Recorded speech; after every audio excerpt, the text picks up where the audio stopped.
Dalam kesibukan kita merayakan Aidilfitri, jangan kita tinggalkan puasa 6.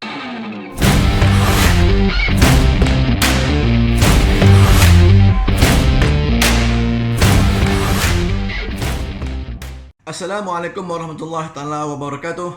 Alhamdulillahirabbil alamin wassalatu wassalamu ala asyrafil mursalin wa ala alihi wa sahbihi ajmain, amma ba'du.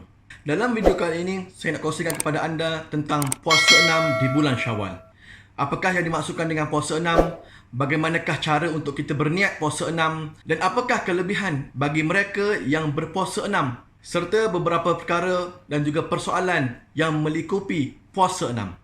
Dalam sebuah hadis riwayat Muslim, Rasulullah SAW bersabda, barang siapa yang berpuasa penuh selama 1 bulan dalam bulan Ramadan, diikuti pula dengan 6 hari pada bulan Syawal, maka dia mendapat pahala berpuasa sebagaimana orang yang berpuasa selama setahun. Wow! Ya benar, dapat pahala ibarat berpuasa selama setahun. Itulah kelebihan mereka yang berpuasa 6 dalam bulan Syawal. Memang terbaik. Jadi adik-adik pun jangan lupa ikut mak ayah, abang kakak berpuasa 6. Puasa Syawal adalah puasa sunnah yang dilakukan dalam bulan Syawal. Hukumnya adalah sunat muakkad, iaitu sunat yang amat dituntut dan digalakkan oleh Allah Ta'ala untuk kita berpuasa. Dan ianya hanya dilaksanakan selama 6 hari. Untuk melaksanakan puasa 6 dalam bulan Syawal ini, para jemaah boleh memilih sama ada ingin berpuasa berturut-turut daripada 1, 2, 3, 4, 5, 6 atau boleh berselang-seli sama ada hari ni puasa, esok tak puasa, lusa puasa dan begitulah seterusnya. Janji dalam bulan Syawal 6 hari sahaja. Adapun nasihat saya kepada para jemaah sekalian, marilah sama-sama kita menyegerakan, menyelesaikan puasa 6 dalam bulan Syawal ini secara terus. Kemudian kita boleh sambung beraya. Berayakan sebulan, tak ada masalah. Lafaz niat untuk kita berpuasa dalam bulan Syawal adalah seperti berikut.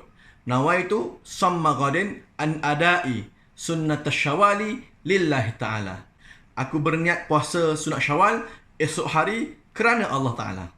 Antara persoalan yang sering ditanya kepada para asatizah, bolehkah niat puasa 6 ini disekalikan dengan puasa qada bulan Ramadan? Mungkin ada antara kita yang tak berpuasa dalam bulan Ramadan, dia ingin berpuasa 6 dan nak diniatkan sekali. Puasa 6 plus puasa Ramadan bersekali. Boleh ke? Boleh ke? Boleh ke? Boleh ke?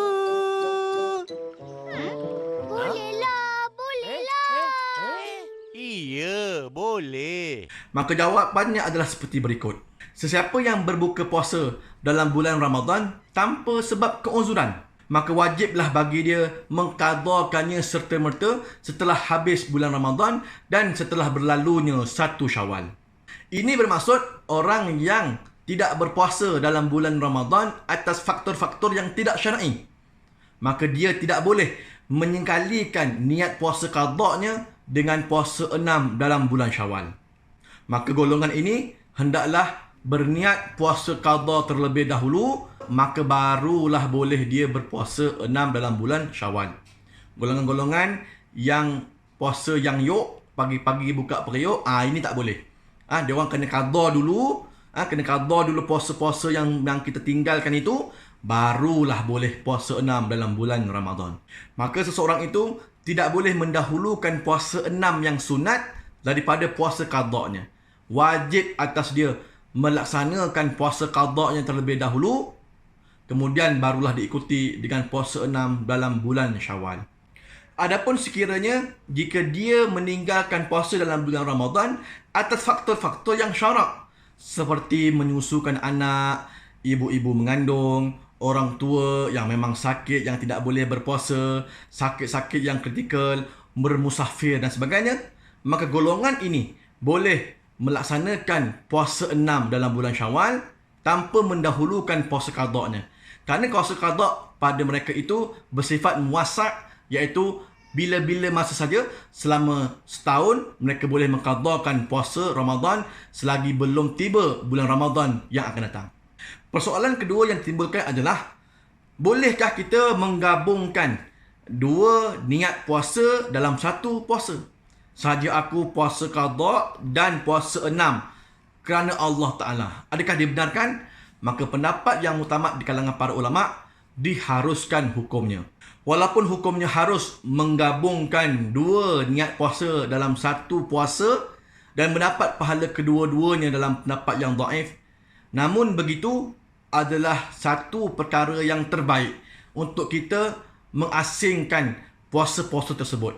Biarlah kita melaksanakan puasa qada terlebih dahulu, barulah ikuti dengan puasa bulan Syawal yang 6 ini.